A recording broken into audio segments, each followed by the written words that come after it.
你们这群刁民不要命了吗？睁开你们的狗眼看清楚！你们知道这是什么地方吗？巡抚衙门军机重地。我告诉你们啊，胆敢硬闯，就按律拿你们下狱。我们都快饿死了，还怕坐牢？快叫刘队长出来！对呀，让出来！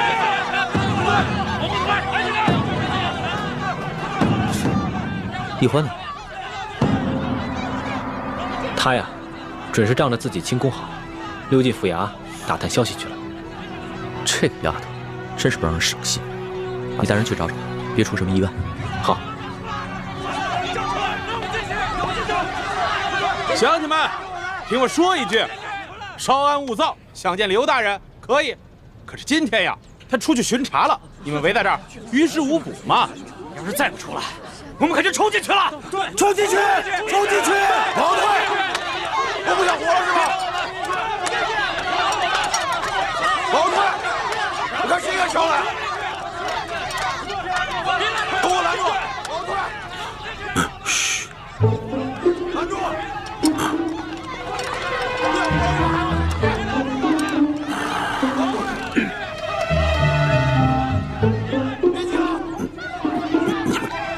赶紧扶着我呀！我数1、2、3，开门啊！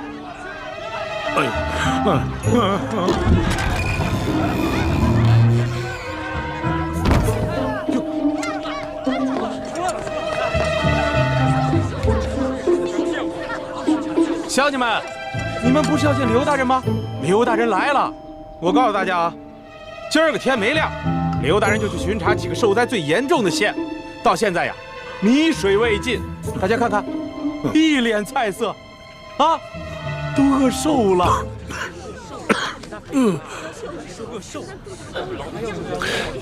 主子，无论一会儿发生什么事，您都暂且忍着，省得咱们打草惊蛇。父老乡亲们，大家这么急着见本官，是有什么话要对本官说呀？听说皇上有令，灾区的粥棚一天要供应早中晚3次，粥量可以果腹。眼下每日施粥1次不说，粥桶里的粥清的能看见人的影子，有的人的碗里连1粒米都没有啊！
我刘德昭有愧大家，愧对大家呀！难道朝廷真的没有给咱们拨付粮款吗？你看刘大人的脸色，的确像是多日不曾吃饱饭了。咱们那小皇帝一定忙着对付鳌拜去了，哪里还管得了我们的死活啊？乡亲们啊，我掏去心窝子说句实话，如今朝廷也有朝廷的难处，受灾的不只是咱们山西、山东、直隶、河南、河北，同样是遭受了旱灾呀。想来，这当今的皇上，恐怕也是焦头烂额呀。可是，朝廷难道就眼看着我们老百姓饿死？皇上在紫禁城里，一餐就有几十上百道菜，哪里知道我们老百姓吃糠咽土的苦处啊！唉，哪朝哪代不是朱门酒肉臭，路有冻死骨啊！诸位乡亲啊，大家稍安勿躁。现下朝廷正在积极地筹措新的赈灾的粮款，乡亲们，再忍耐忍耐，大家再等一等。虽然本官不才，但是本官要与你们大家一起硬扛着，期盼着、等待着这个老天爷能够给我们开恩垂怜。乡亲们，情况大家都看到了，你们围在这儿没有用啊！刘大人他一双手变不出来粮食，啊，大家呀得同甘共苦，对不对？散了吧，啊，散了吧。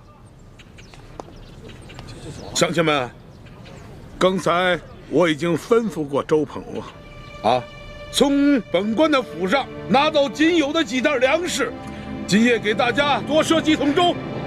大家放心，我呢继续发文催促着朝廷，尽快给大家追加一些救灾的粮款，好吗？你们抬头看看啊，如此炎热的天气，乡亲们，大家都省下气力啊，都散了吧，回去歇着啊！哎，歇着，散了吧，散了吧，散了吧，啊，散了吧。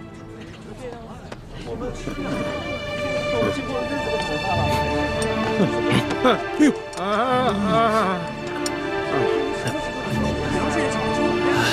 散了吧，走。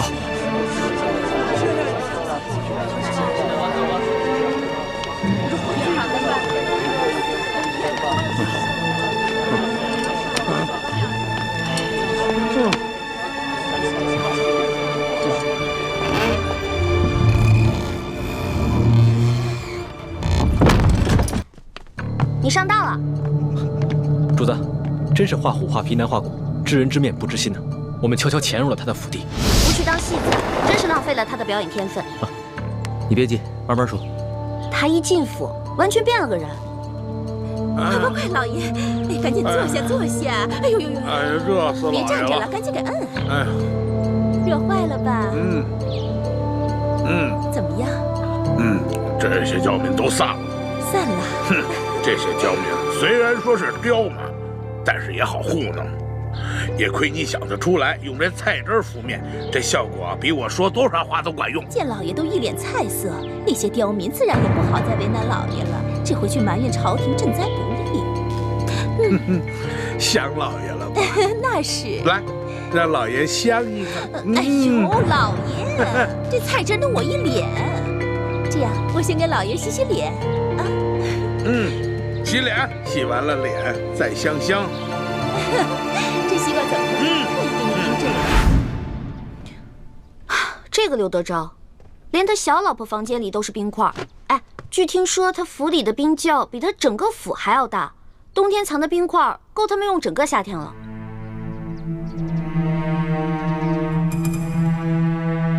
随后，刘德昭把按察使大人、跟布政使大人等几个亲近的官员，还有几个大粮商们召集起来，开了一个会，商议对策。大人，下官已去了书府吊唁，会过了钦差龙大人。他是奉了皇上的密旨，前来调查书剑遇刺一案。钦差龙三来我山西太原府办案，却不来我这知府召会一声。看来这个人也是一个拿枪做事不好相处之人呐。哼，你们以后办事一定要小心，不要让人家抓住咱们什么把柄。大人放心，那钦差只是针对书剑遇刺一案，那义成已经自尽，死无对证，他也奈何不了咱们了。别的钦差呢，我多少知道点背景，多少呢能够找出点突破口来。唯独这个钦差龙三，我从未听说过。我这心里着实还有些不踏实。大人放心，我等已发动京城的所有关系来打探这个龙大人的背景了。像这种从来没听说过的钦差，多半是寒门出身，说不定啊是从什么偏远的地方提上来的。别看他表面一本正经，其实这个时候正是如饥似渴啊！大不了咱们多多破费，把他喂饱了就是了嘛。就是啊。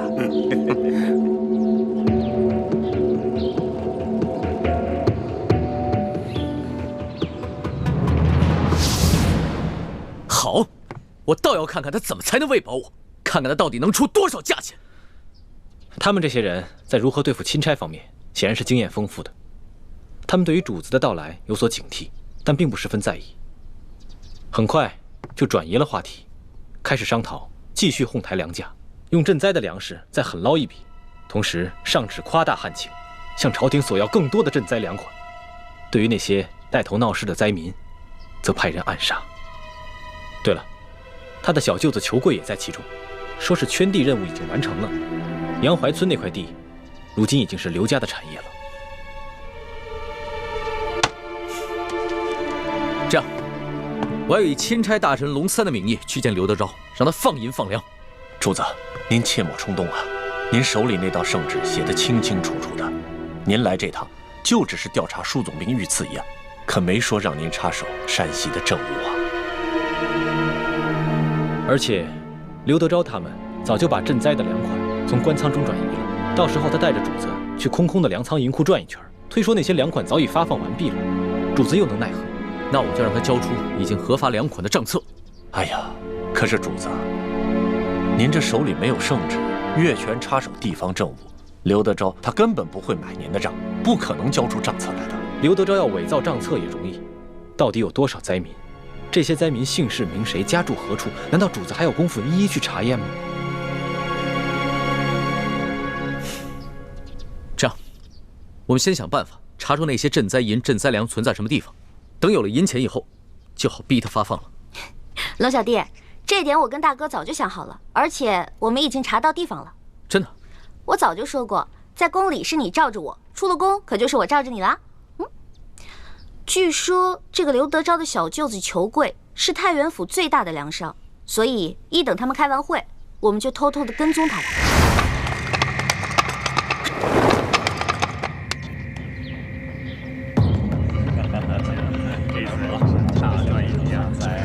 相较于山西的局势，领袖他还是嫩了点。诸位留步吧，请留步。两位大人，请了，请了。各位，请了。告辞，告辞。哎呀，老天爷眷顾啊！这场旱灾来的可真是时候啊！哎，哥几个，改日咱们得去庙里啊，上柱头香，求菩萨保佑，每年都来这么一回。华月楼，我请。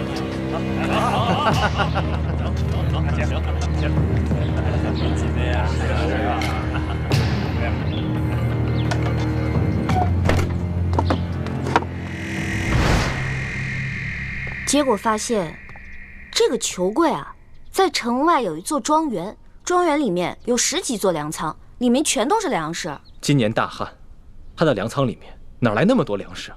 还不都是朝廷调拨的赈灾粮？而且，我们在他的庄园里面还发现了一处银库，库中堆满了白花花的银两，都是5两一锭的官银。你们都不知道，那里面的耗子都比正常的猫大，糟蹋多少粮食啊！那个刘德昭不就是一只硕鼠吗？这样，咱们带着那些灾民到那个裘贵的庄园去，让灾民看到那些赈灾银、赈灾粮，我看刘德昭怎么解释。主子，在这个时候，万万不可与刘德昭发生正面冲突啊！刘德昭敢暗杀那些带头闹事的灾民，我就不信他还敢暗杀我这个钦差大臣龙三不成。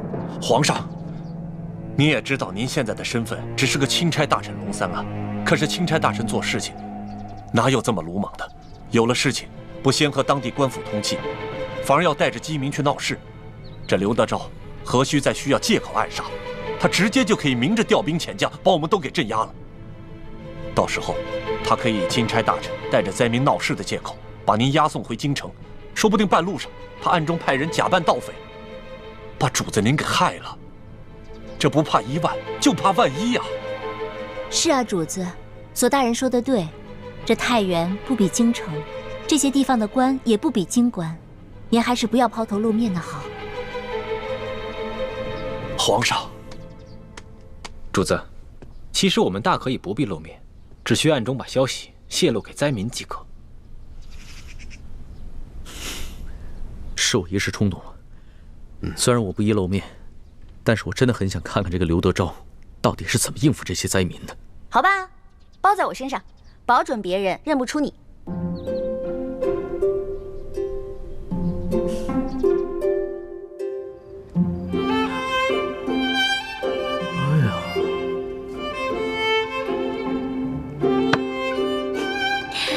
怎么样，罗小弟，还不错吧？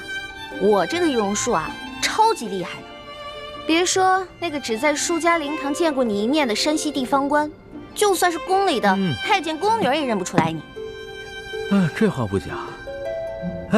哎，你真不愧是我的老大呀，记忆就是会的比我多啊。不对，我现在是你爷爷呀。乖孙子，摸摸头。走开！一看你现在这个样子，就是嘴上没长毛的童子鸡。你这样怎么当我爷爷啊？喏，给你一粒变声丸，保你在12时辰之内改变声音。不过我这个变声丸很贵的，一粒丸差不多得要1两银子。什么？不是1两银子？你还当我是不知柴米油盐的笨皇帝啊？不是你告诉我，他用了什么材料？1两银子值吗？哇，龙小弟变聪明了，都骗不了你了啊！老大，你以后要想当这个仙商啊，难喽。真是个小气的皇帝。不过比起以前大手大脚的样子，我更喜欢你现在这样。真的？真的。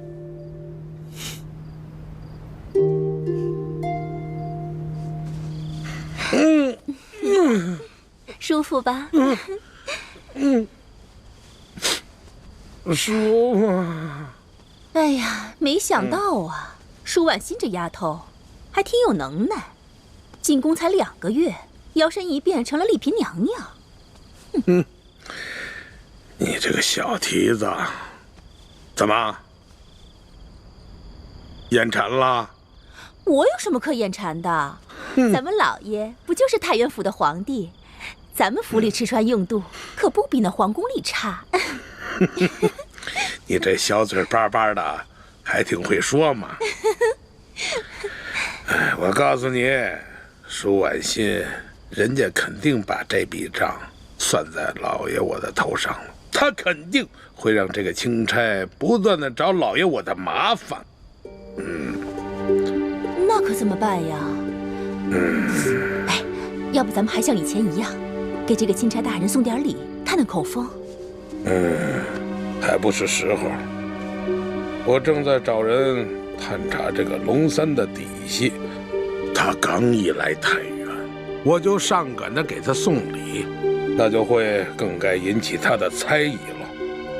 咱们还是静观其变吧。还是老爷想的周到。来，想一个。大人，谁呀？舅老爷庄园那边出事了啊！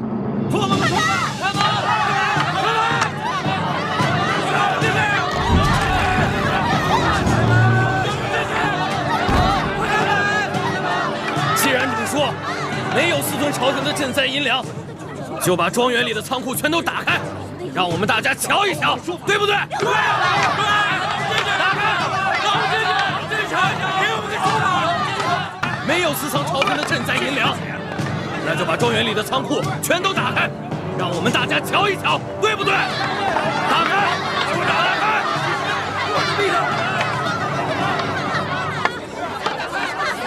吵啊！再接着吵啊！这宅子是我裘贵的私产，你们想进去，凭什么呀？都是一群刁民！哼！你不敢给我们看，那就是心虚。让我们瞧瞧。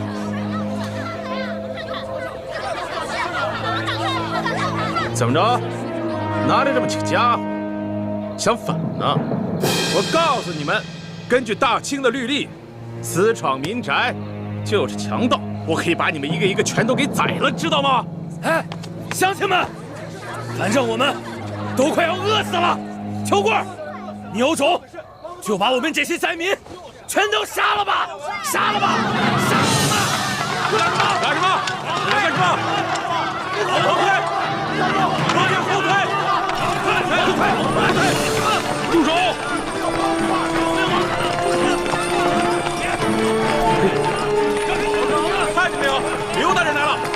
想造反吗？别起来！起什么起？都吵什么？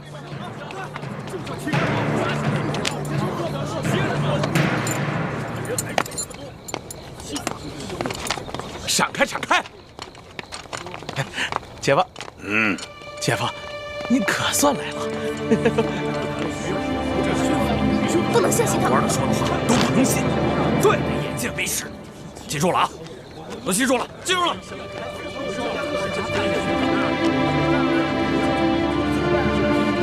他来了，看他有什么要说的。看他怎么说。他带了这么多人，看他怎么说。看他有什么解释。各位父老乡亲，这么晚了，大家来到裘府门外，所为何事啊？刘德昭，你把朝廷拨下来的大批赈灾粮、赈灾银子，通通的转移到了你小舅子的庄园来了，却欺骗我们说朝廷赈灾不利。你这个欺君罔上的骗子！骗子！骗子！吵什么？都吵什么？给我闭嘴！骗子！相信你们的话！骗子！你这简直是在造谣！若是引起民变，你吃罪得起吗？你！哼！他说我们造谣。在你小舅子的庄园里，睁着眼睛说瞎话，堆满了粮食和银子，这些全部都是我亲眼看见的。你胡说八道！哪只狗眼看见的？你亲眼看见的？他肯定不。这位老者，难不成你开了天眼了？你可以隔墙视物，又难不成又在胡搅蛮缠？你这臂膀之上生了翅膀，可以飞越过这道院墙，到库中去查看？我跟你说，不要再造谣生事，否则本府即刻拿下。刘德昭，你少吓我！就在1个时辰前，有2个蒙面大侠，带着我们2个年长的灾民，翻过院墙，去庄园里的仓库看了看，里面的粮食堆积如山呐！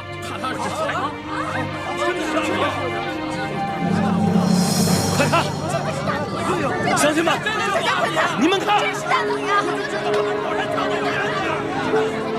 这是我刚刚在庄园的仓库里随手抓的粮食。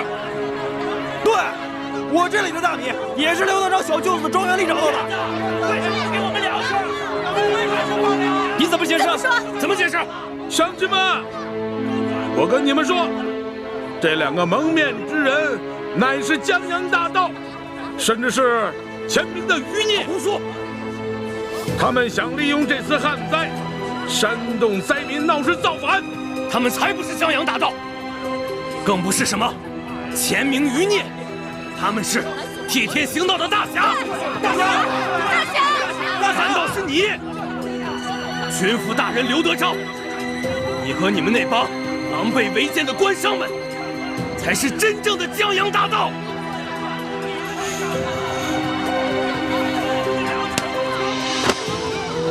你们虽然吃着朝廷的俸禄，却上欺君下欺民，你们比那些前明余孽对大清的江山危害更大，祸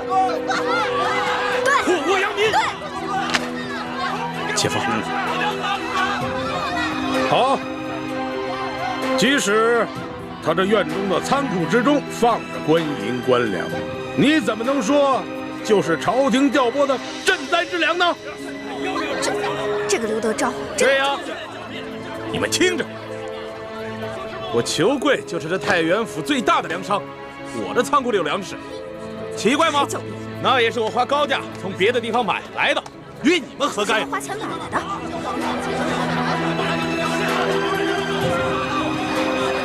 他说的是真的吗？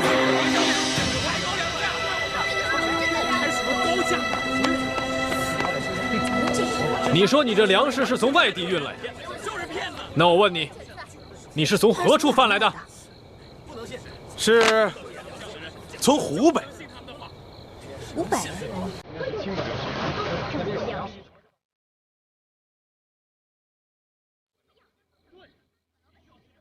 你放屁！这根本就不是湖北大米，而是北方的大米。朝廷调拨的赈灾粮，这全是北方的大米。谎言，胡言！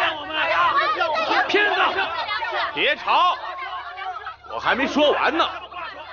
我家里粮食这么多，只有一部分是从湖北买的，其他的都是北方的大米。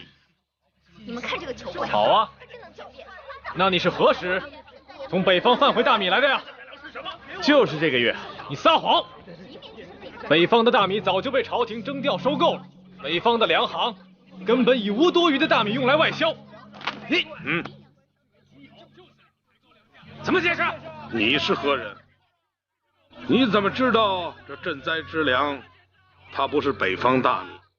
你又怎么知道这北方的粮行现在已无米可销？刘大人不必管我是谁。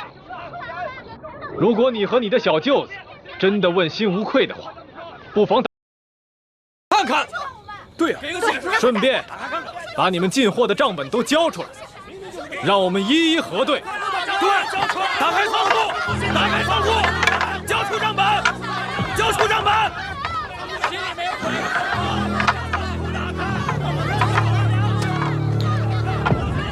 官儿啊，此人身份可疑，找人把他给我盯紧了。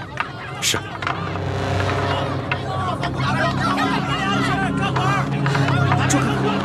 打开仓库，交出账本。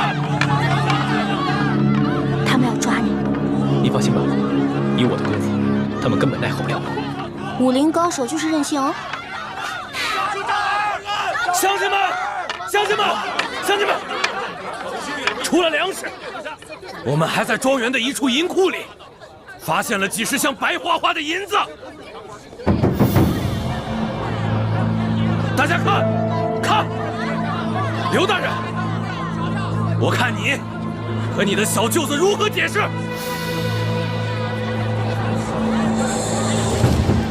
姐夫，这个事儿，怎么样？让他说，看他怎么说。你们大家说完了吗？好，说的不错，确实是这园中的仓库确实存放着部分的官银官粮，那是因为这么多年来官府的仓库年久失修，是漏风漏雨啊。故而本府就借用了他求府的仓库。那就请刘大人开仓赈灾，放银放粮，放银放粮。对，乡亲们，让他放粮，放粮。乡亲们，我跟大家说句实话，这些放在里边的官银官粮，并不是朝廷下拨的赈灾的银两，这些乃是我太原府1万驻军的军粮军饷。他说这乡亲们呐，军粮军饷，岂可煽动啊？刘德昭，你凭什么说这些是军粮啊？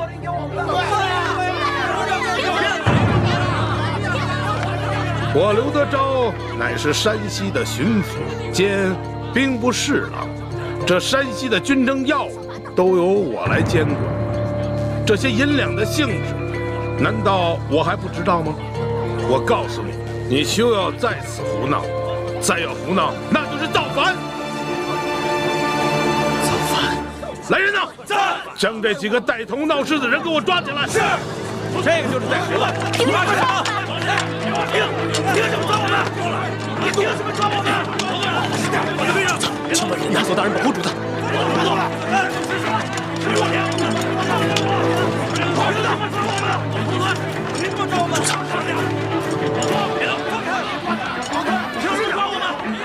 主子，您不能冲动。刚才探子来报，刘德昭调了一队地方兵来保护他自己的庄园，我怕他狗急跳墙，对主子您不利啊。乡亲们呐，乡亲们呐，听我说啊，本父我心疼你们大家伙儿啊！别听他胡说！我刘德昭说句掏心掏肺的话呀，这园中囤的都是军粮军饷啊，谁敢强拿，那是要犯杀头之罪的，杀头之罪呀！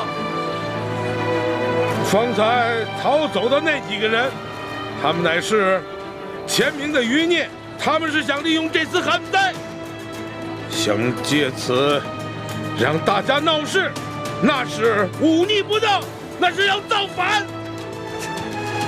本府只追究这几个带头之人的罪责，其余之人如果在片刻之间离开此处，本官既往不咎。如果说还不离开的话，那本府就把他视同前明余孽，格杀无论。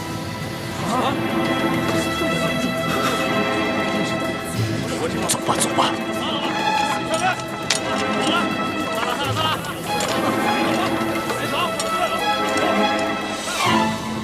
哎呦，姐夫，今儿亏的是你来了，你要不来，我太闲了我。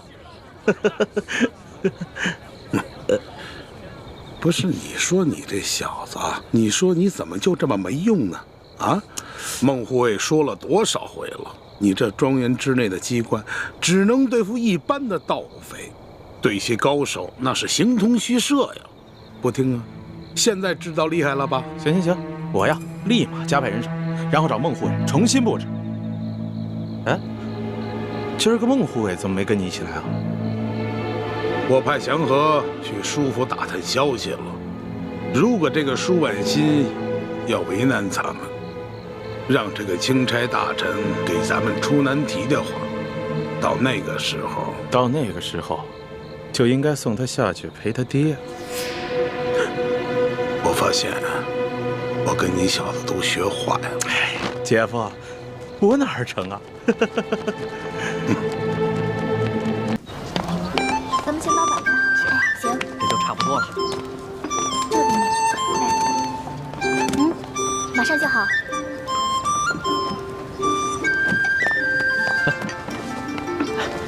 我来试试。哎，行了，别给我们添乱了。我。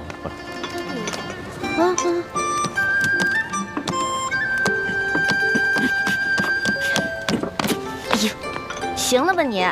你这样揉，灾民到晚上都吃不着。哪有你这样揉面的？那是这样揉，这样揉的，不是这样揉。看着我弄啊！这个馒头的大小啊，你得弄得均匀一些，要不然到时候灾民饿急了眼，就会睁大显小，知道吗？来，你要不要试试？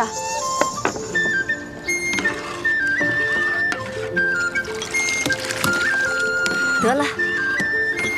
慢点了。大家来排队了，吃粥拿馒头啦！每人一个馒头，1碗粥。别急啊。来这边拿馒头。排队啦！来，自己拿啊，拿好，拿着小心烫，小心点啊。拿着。每个人都有份啊，不要急。来，拿好。给。来。给你。来，拿好，拿馒头。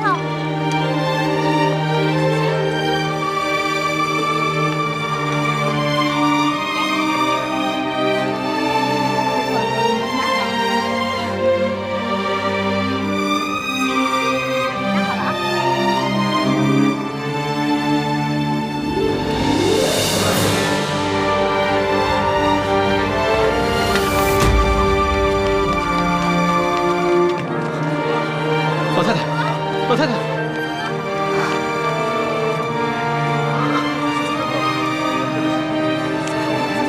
怎么样？人已经没了。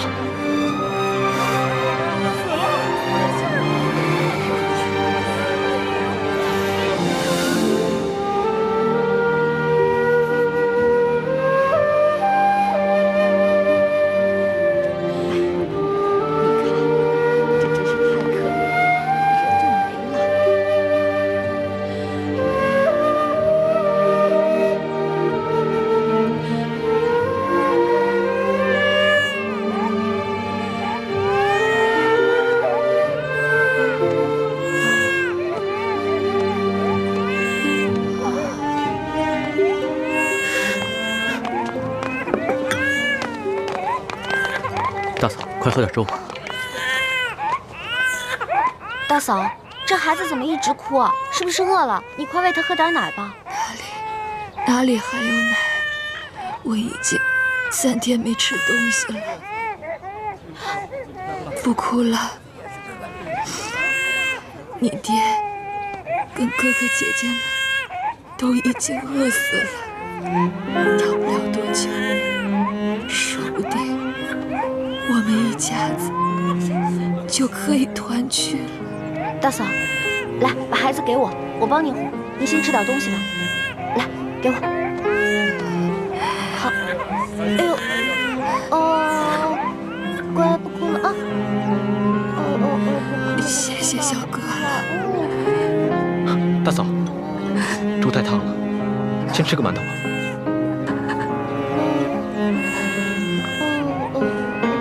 乖啊，别哭了。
上面有人，交钱吧。哎，拿下！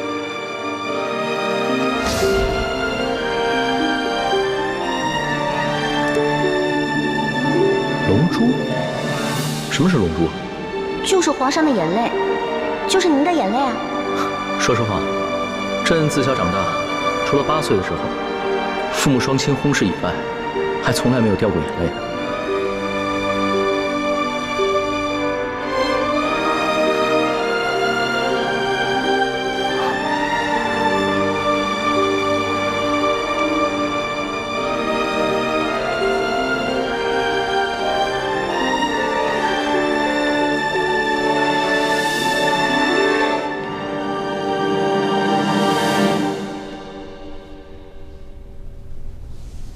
让管家找个奶娘，好好把她养着，好好把她抚养成人。所需用途，我会派人一一送过来。钦差大人真是心善。这孩子虽然父母双亡，很是不幸，但能遇到钦差大人也是他的福分。奴婢一定好好照料这个孩子。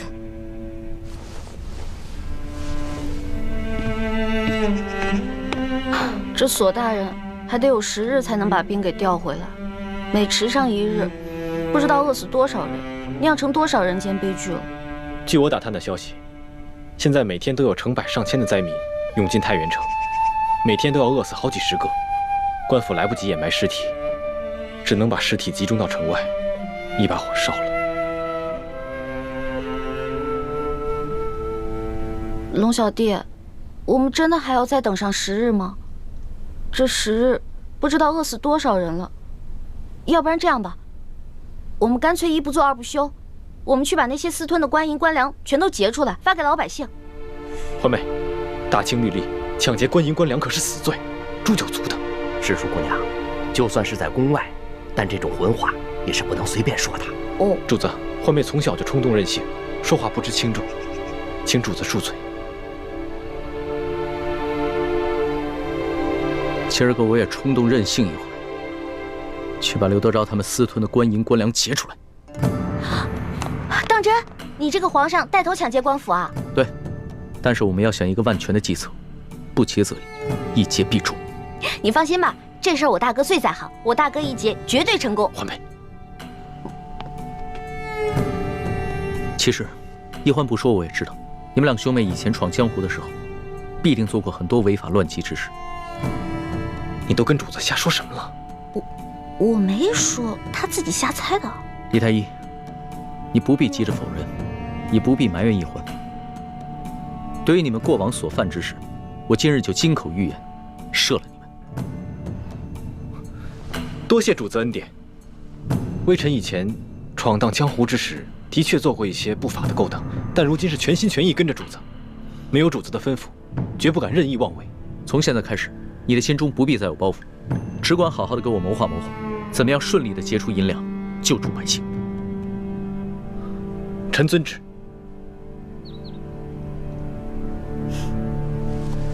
建清，你今日怎么如此糊涂啊？你居然敢答应帮着皇上打劫官府，你这就等于是默认了你们过去是打劫官府的盗贼，知道吗？一欢就是这样，总是说漏嘴，一点分寸都没有。不过这样也好，这么一来，康熙只会把我们当作是一般行侠仗义的江湖盗匪，反而不会疑心别的。那你们也不该真的去打劫官府啊，万一出了什么意外怎么办？康熙都这么说了，我能不做吗？我自会把一切安排妥当。如果真的出了什么意外的话，大不了放弃行动。劫不到粮食跟银子，我跟欢妹自有办法脱身，叔父不必担心。你们呐，毕竟还是太年轻，不了解皇上的心思。此时纵然成功解了皇上的燃眉之急，他或许此时赏识你，可是等他冷静下来，他又会觉得你目无法纪，不易控制，到时候又会对你们生出排斥防范之心。多谢叔父提醒。叔父说的这些，侄儿心里何尝不明白。但是，这次行动若能顺利完成，就能解救诸多灾民，我也顾不了那么多了。可是如此一来，你跟易欢的处境就十分危险，我也危险呐。叔父，你如今有钱有势，吃腻了山珍海味，所以你不再关心那些挣扎在生死线上的灾民。可你难道忘了吗？当年跟我爹在死尸堆里找食物的惨状。你当年但凡有3寸宽的活路，又何至于进宫当太监？这次行动，如果真的能解救这些灾民，我们能避免多少这样的悲剧发生，也算是做了一件好事，不是吗？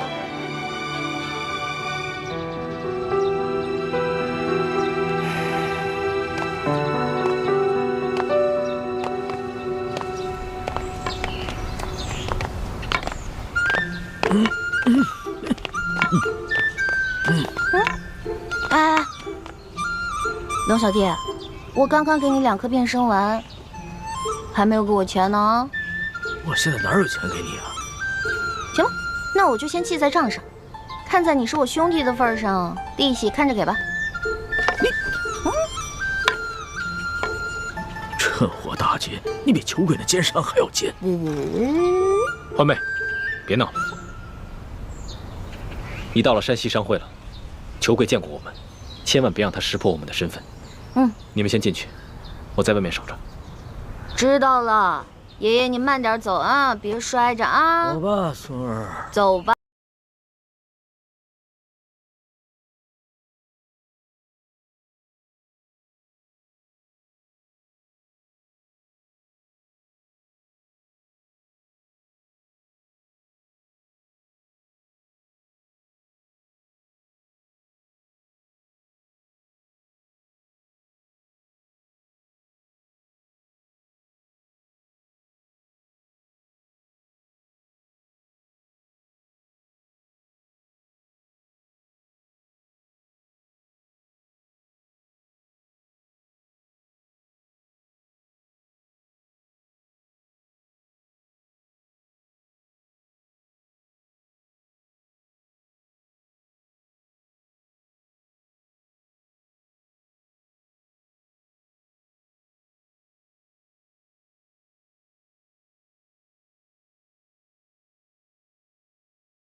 粮食分给灾民。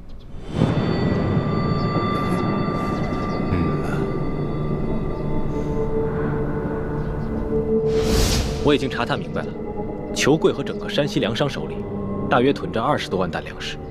朝廷调拨的30万担赈灾粮，真正分到灾民手里的，不到1/3，剩下的2/3都被他们官商勾结，给私吞了。所以这20多万担粮食也得等索大人调兵回来，把刘德昭抓住以后再发给灾民。目前我们就先结一部分发给灾民，让他们支撑到索大人回来以后就行了。眼下城中有1万灾民，离索额图调兵回来之日还有10日左右。若每日每人按1升粮食算的话，10日便是1斗，1万灾民就是1万斗，折合下来便是1000担粮。1000担相当于12万5千斤。我跟易欢再加上随行的侍卫，无论如何也没办法在这么短的时间内把这么多的粮食从裘贵的庄园里偷运出来，所以就只剩下一个办法。什么办法？论到这种勾当，你们兄妹俩肯定比我这个当皇帝的有经验多了。龙小弟，你这句话里有骨头，话里有话啊。咱们先说好了，之前的事呢，你要既往不咎；这次的事是我们奉旨行事，你不许秋后算账。我自然是开玩笑的，我金口玉言说过的话岂会反悔？什么办法？快说吧。既然不能偷，也没有办法从外地运过来，那么就只剩下一个法子：买。嗨，老板，你有这份善心，那是大喜事啊！裘某和兄弟们也都敬佩得很，对吧？是啊。只是，您祖孙2位可知现在山西粮价的行情吗？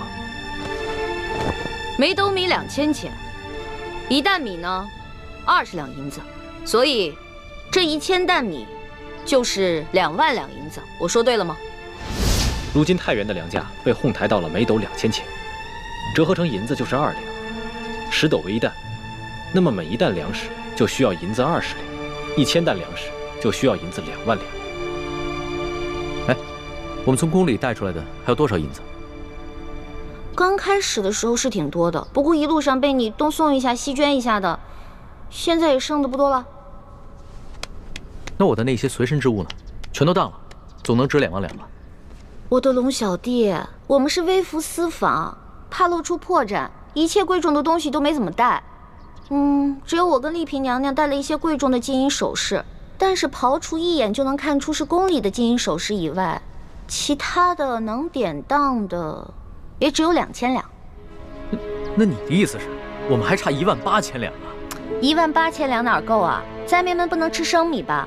柴米油盐可都需要钱，就算一个人发1两的话，那还少1万两左右。那也就是说，我们还差28000两啊？对，28000两。朝廷调拨的50万两赈灾银，真正分到灾民手里的不足20万两，剩下的都被刘德昭和地方官员给私吞了。光刘德昭一个人就侵吞了10万两，其中有5万两在裘贵的庄园里面。我明白你什么意思。你的意思是，我们只结银，不结粮，然后用结下来的银子去买粮食，对吧？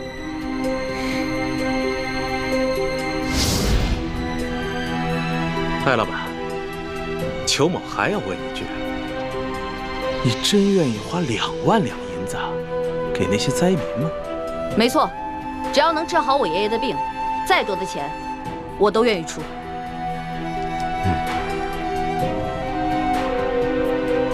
好，艾老板，真是财大气粗啊！不过如今是非常时期，咱们商会做买卖有个规矩，只收现银，您看呢？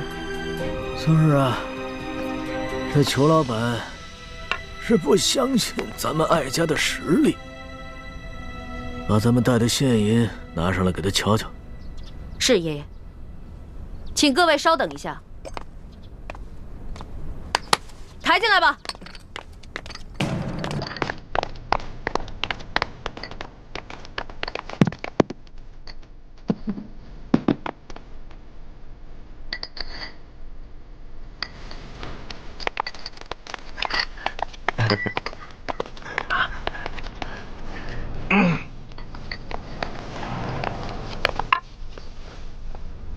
这里是2000定银。明天早上，在这个地方，一手交钱，一手交粮，如何呀？好，艾老板，性情中人，快人快语啊！那咱们可就一言为定了，击掌为凭。这艾老板的为人真是爽快啊！是啊，来人，送艾老板。就喜欢跟这样的人做生意啊！对，没错。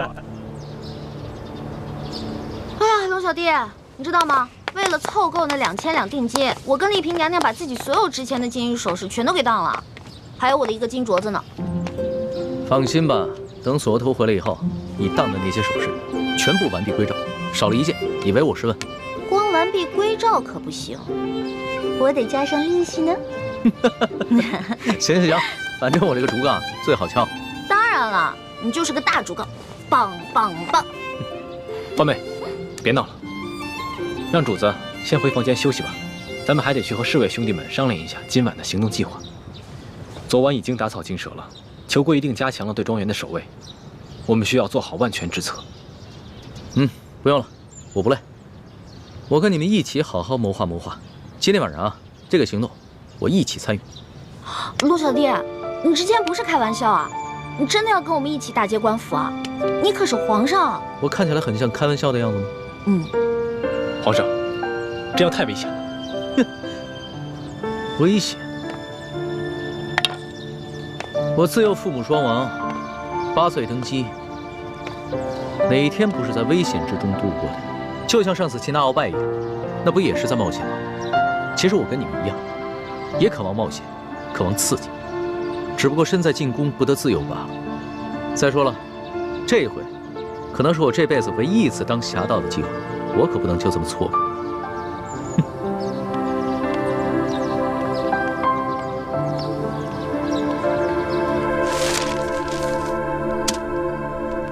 这是裘贵庄园的前门，这是后门，中间的花园还有一道暗门，这是粮仓，这里是银库。龙小弟，喏，给你准备的夜行衣，换上吧。好啊，我终于也有机会当一回侠盗了。李大夫，给我更衣。主子，万使不得呀！以您的身份，怎么能跟着他们去打劫官府呢？万一出了什么差错，奴才万死难赎其罪啊！你啰嗦什么呀？我5岁就开始习武了，一直都英雄无用武之地。今天晚上我正好试试我的本事。公公放心吧，有我兄妹在，一定会保证主子的安全。如果真的出了什么意外的话，大不了我们放弃此次行动，绝对不会置主子于险境的。李太医，你这话说得轻松，那裘贵庄园内机关重重，你凭什么保证主子万无一失？再说了，要是给太皇太后知道了，你们居然怂恿皇上打劫官府，而我又未能劝阻，那咱们所有人都要人头落地。行，我不去了，你先起来吧。谢主子体恤。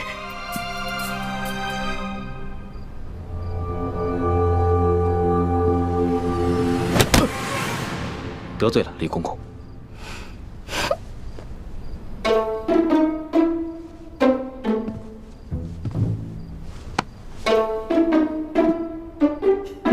你这个老东西，老在我耳边聒噪，我又不是小孩了，真烦人。李公公，暂且在这里好好休息吧，我们速去速回。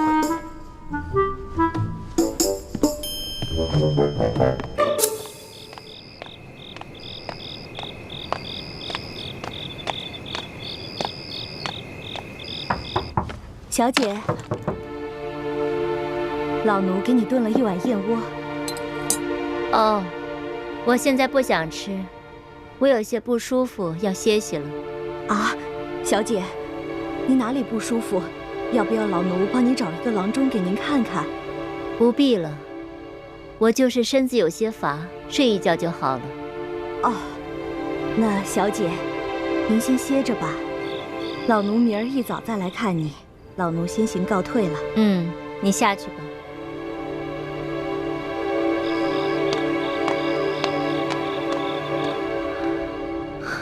走了。这奶娘真够烦人的。如今在这世上，奶娘是婉妹唯一的亲人了，还望前辈多担待。孟大哥，真是宅心仁厚。怪不得你虽是刘德昭的护卫，婉心妹妹仍然对你倾心。我家本住在城外南湖边上，婉妹从小就喜欢女扮男装，背着她爹溜到南湖边来戏水。我俩也算青梅竹马，直到她被选为秀女，前来跟我告别，我才知道，原来她是舒大人的女儿。原来是这样。孟大哥打听到婉心妹妹的下落了吗？打听到了，她现在被软禁在裘贵的府宅里。只因我受了内伤，再加上裘贵又加强了守卫，我怕打草惊蛇，所以没有贸然行动。都怪我那夜下手太重。不过你放心，我等都是有心意之人，我们一定会帮你救出舒小姐，让你们远走高飞。多谢前辈，不打不相识。前辈不必挂怀。如今裘贵一心只想着把婉妹献给刘德昭，而刘德昭眼下一门心思要对付钦差大人，所以婉妹暂时是安全的。我先帮着你们把裘贵私吞的官银给劫了，先救了那些灾民再说。好，这次我们能否顺利地劫走裘贵私藏的官银，就全靠你了。在下一定全力配合。其实这些年保护刘德昭，我内心也十分矛盾。如果真能为灾民做些什么，也算稍稍赎点罪吧。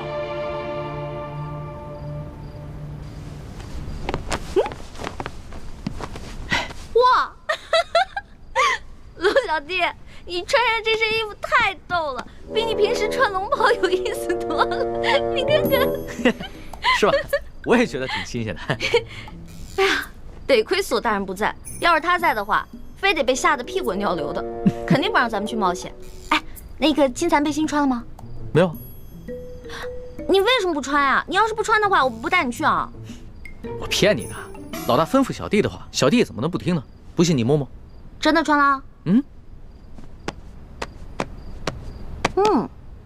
别摸那儿痒。还真穿了，好吧，那我们带你去。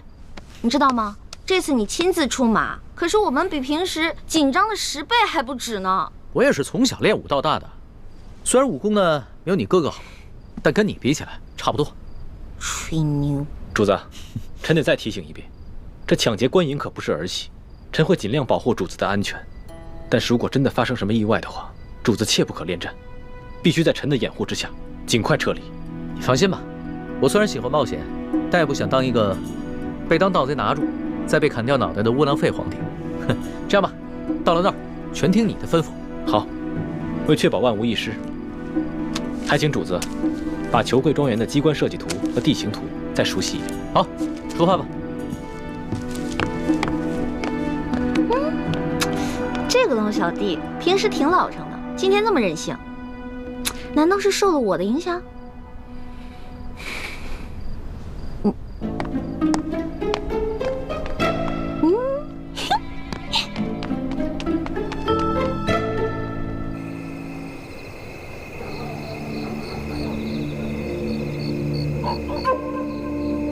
我事先鼓动了大批灾民到府衙和城中各大户门前闹事。刘德昭调集了大批的兵力，正在忙着驱赶灾民。这边的守卫就只剩下裘贵自己培训的家丁了。哦，声东击西，调虎离山，做得好。等一会儿，巡逻外墙的守卫换岗，会有很短的一个时机。我们必须抓紧时间，冲掉那边的转角。哦，那里是一个视线盲区。好。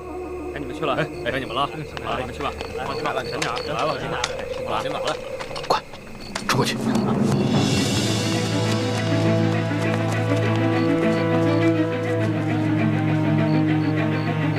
龙小弟，紧张吗？紧张，但是好刺激啊！江洋大盗还挺好玩。带上。主子，千万别孩子气，这可是杀头的勾当啊！每年有多少盗匪，要么当场死于非命，要么被官府抓住处以极刑。只有极少数运气好的能够一再得手。但是久走夜路，哪能不湿血？最终都是难逃一死。哎，呸！你怎么老说这种不避讳的话呀？死的，我们才刚开工。第一组侍卫兄弟已经得手了，藏在墙头高处的暗哨已经被解决了，我们可以翻墙进入庄园了。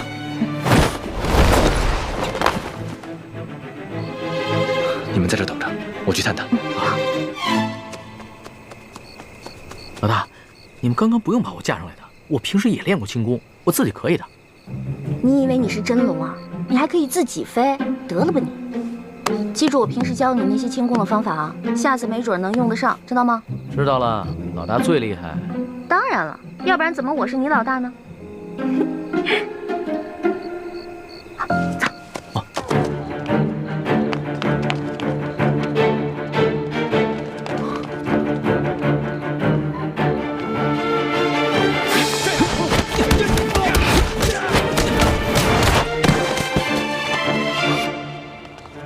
我怎么觉得浑身有点痒啊？哎，是不是有人啊？主子别担心，他们是咱们从宫里带出来的侍卫，这2个是第2组。主子，我先带他们去解决守在银库门口的几条狗。欢梅，你带着主子来银库来跟我会合。路径图都记清楚了吗？当然了。这庄园的路径其实是一个迷魂阵，千万不要走错了。看不起我啊？不可大意，你自己走差了不要紧，以你的轻功自然能够脱身，可是主子就危险了。我是老大，我肯定能保护好我的龙小弟的啊。你们小心一点，我先走了。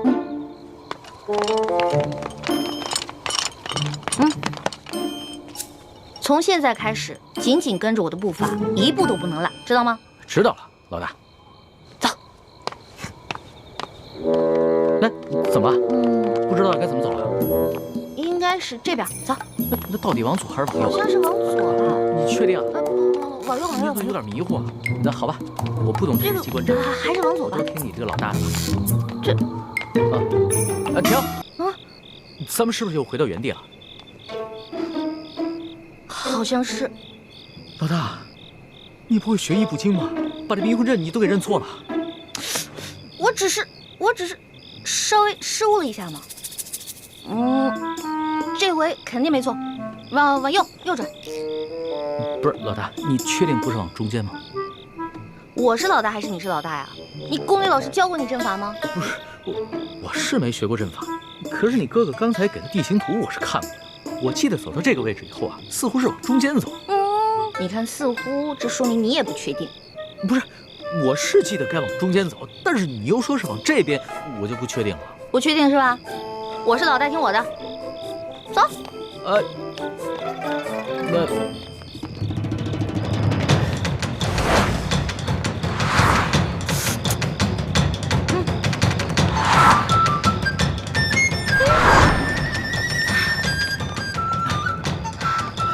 我确定，我们又回到原处了。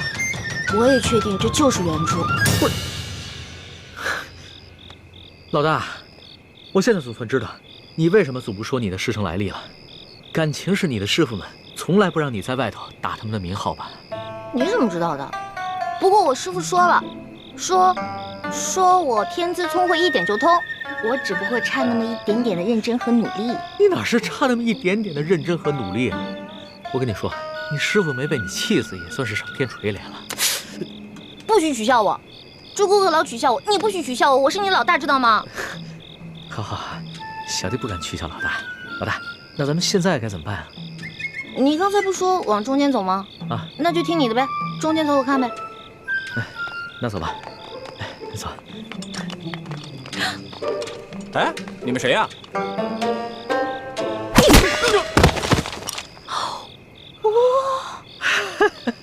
可以啊，反应够快的。哎，其实挺害怕的，看得出来了。胆小鬼！不要！出鬼！老大，你胆子好大呀！我就是怕鬼，其他我什么都不怕。是吗？是啊。喂，你们俩在干嘛？偷懒是吧？快来人！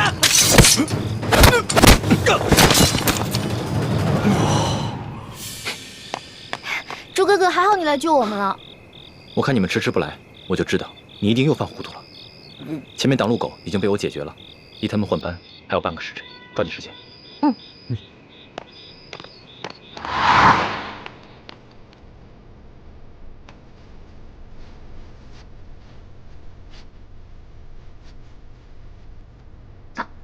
小心点。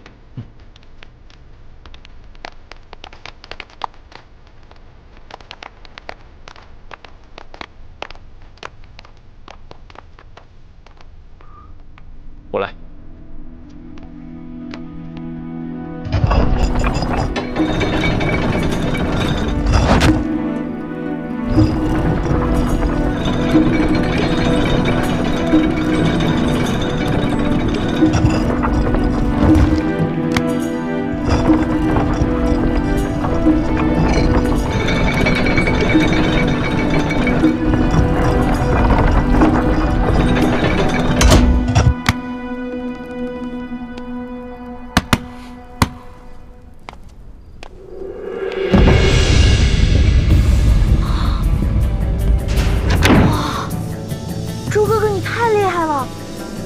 全都搞定了。你呀，以前上课老是偷懒，现在知道自己学艺不精了。哇，这么多银子啊！哇！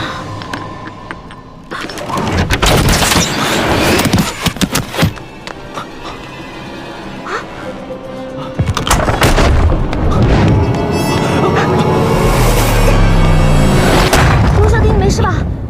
我没事，幸亏你反应快，不然我现在只怕已……朱哥哥，对不起，刚刚都是我大意了。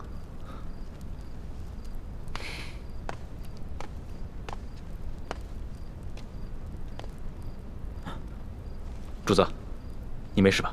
啊，我没事，没事，没事就好。你先通知外面的侍卫兄弟进来搬银子，我再检查一下，看还有没有什么别的机关。注意安全。嗯。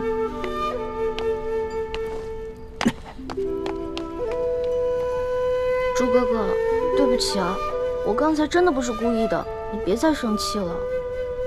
你以为我生你的气，是你不小心触动机关吗？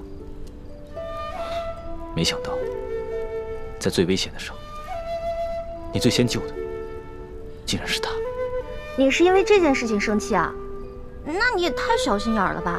你看他武功不行，所以我肯定要先救他嘛，我得保护他嘛。你从小在我心里就是最强的，你肯定能保护好自己啊。但如果有一天我们两个同时遇到危险了，我第一个救的肯定是你，再救我自己。你呀，来，快点，快点，快点，能装多少是多少，快！多多益善，多多益善啊！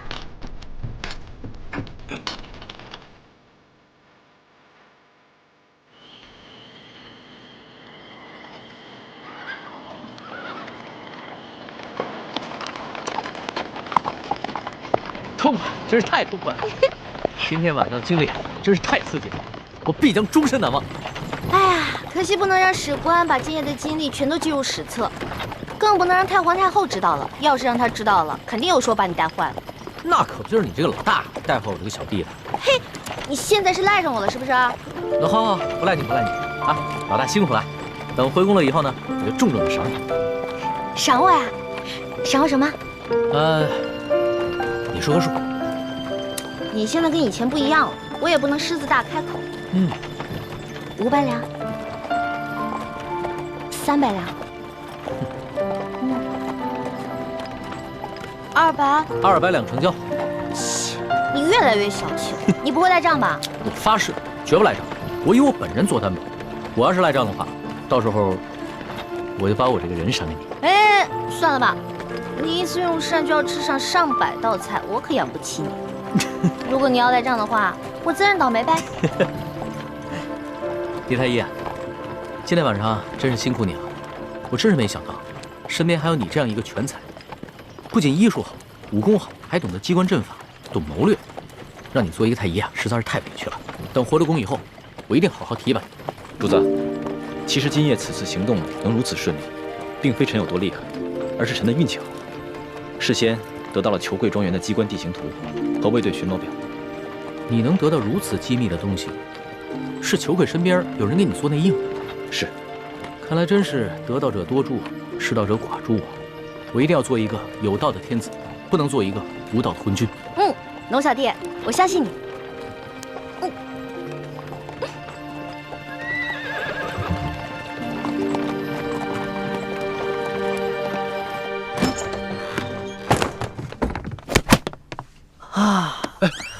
李公公得罪了。主子，你终于平安回来了。你要是再不回来，奴才也要吓死了。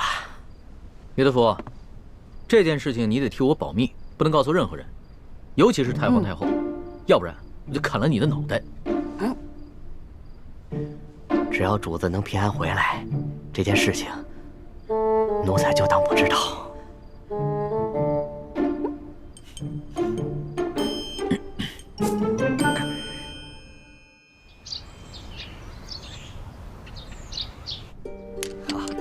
艾老板真是一个爽快之人啊！这下没问题，又财大气粗啊！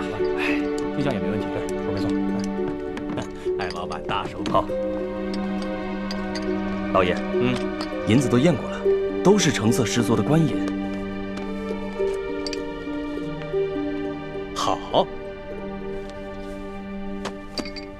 艾老板，真是诚信之人呐！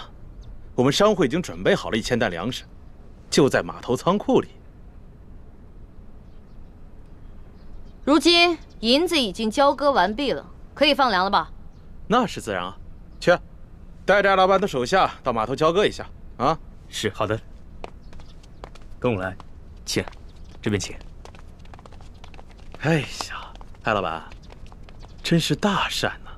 您行此善事，上苍必定眷顾，此次劫难一定可以安然度过。裘某在此，先祝愿艾老板早日康复了。多谢裘老板吉言。我在府上已经设下了酒席，艾老板，上个光，也让裘某尽一尽地主之谊吧。好说好说，倒是让裘老板破费了。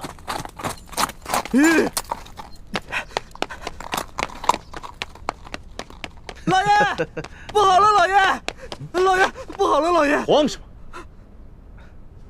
么？说，庄园进了盗贼，银库里的银子少了整整3万两。这3万两？你说什么？再说一遍。昨夜，庄园进了贼，盗走了3万两银子。你废话你！啊！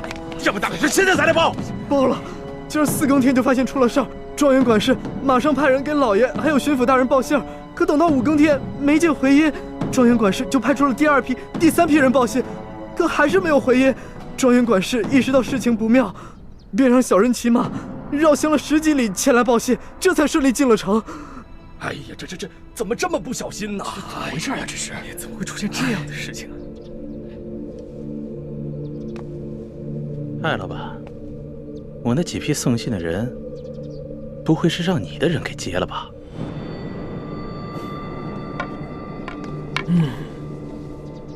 你说呢？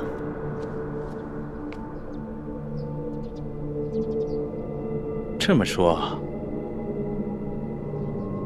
这批银子是从我庄子上劫的了？你说呢？你真是吃了雄心豹子胆了！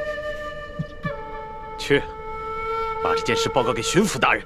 是，来人，把他给我拿下，把他们抓。别嚎了，你外面那几条狗早就被我大哥解决掉了，嚎也没用了。你。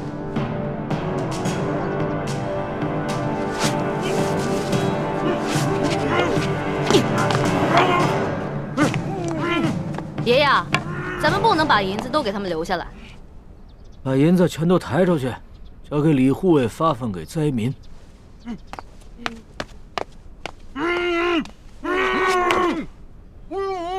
走吧，松儿。等一下。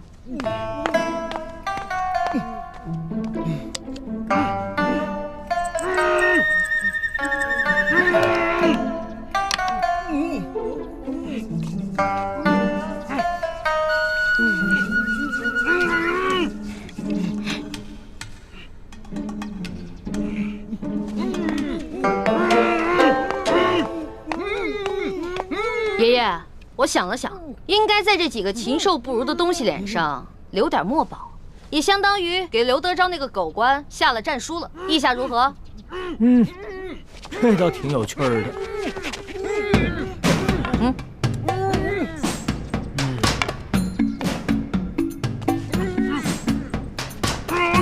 别动！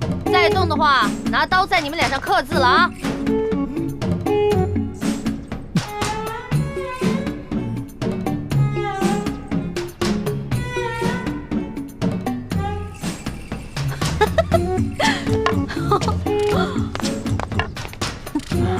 这边再写一个字啊！都给我老老实实待着。好了。哎，不错不错，写完了。行了行了，别鬼叫了。知道我爷爷是谁吗？告诉你们，我爷爷的字那可是价值连城的，最好在你们脸上永远不要洗掉，给你们还有刘德昭敲个警钟，知道吗？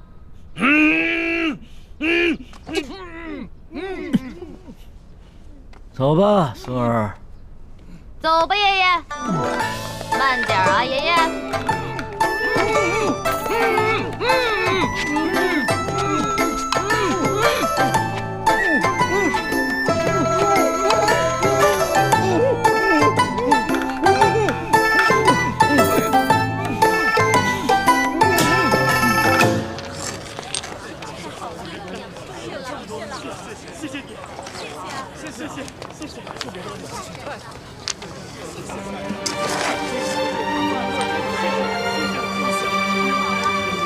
好，谢谢啊，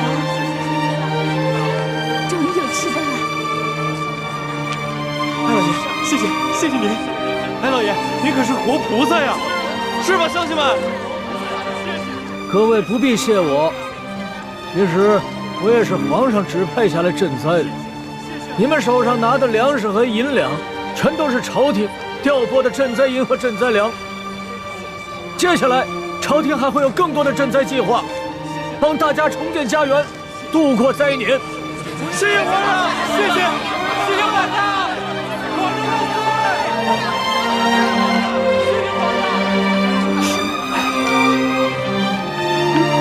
朱哥哥，灾民们暂时得救了，你怎么不高兴啊？灾民得救，我自然是高兴。可如此一来，却是在帮康熙和大清朝廷收买民心了。大人，干什么呀？你们这是？老爷就不能有点自己的时间吗？大人，舅老爷的库银被盗了。你说什么？银库被盗了？不仅被盗了3万两银子，还有1000担的粮食，也被那帮人分给了灾民。待卑职得到消息赶到码头时，那帮人已不知去向。小姐，这些刁民，这是要造反呢！去看看。老爷，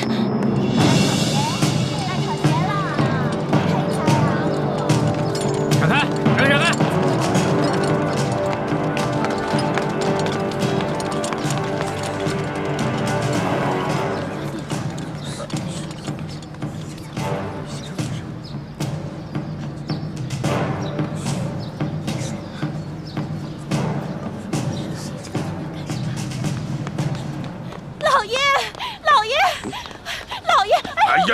你慌什么？老爷好着呢，小心你肚子里的孩子。慢慢说。棍儿和那几个商人被人给绑了。啊？看看去。走。棍儿啊！你能不能轻点？棍儿啊，这是哪上着了？怎么不起来？这人怎么了？啊，哪个不要命的干的？你到底出啥事儿了？你倒是说话呀！你别吓我！你这是怎么了？来，先起来说啊！先起来！别帮我！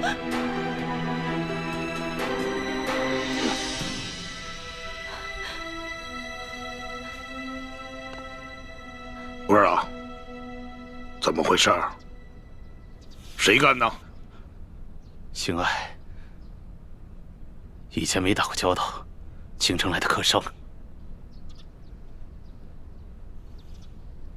看见了吗？看见我的脸了吗？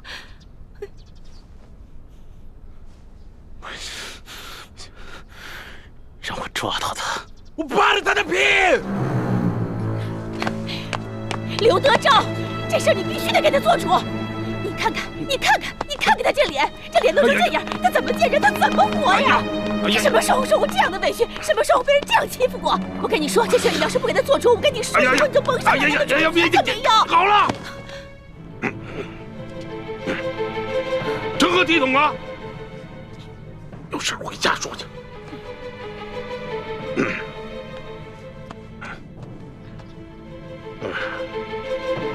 这真是的，吃了雄心豹子胆，居然敢在我小舅子头上动土啊！若是让本官抓住，非得给他碎尸万段了，扒了他的皮，扒了他的皮，给我喂狗去！你听见没有？这，喂狗！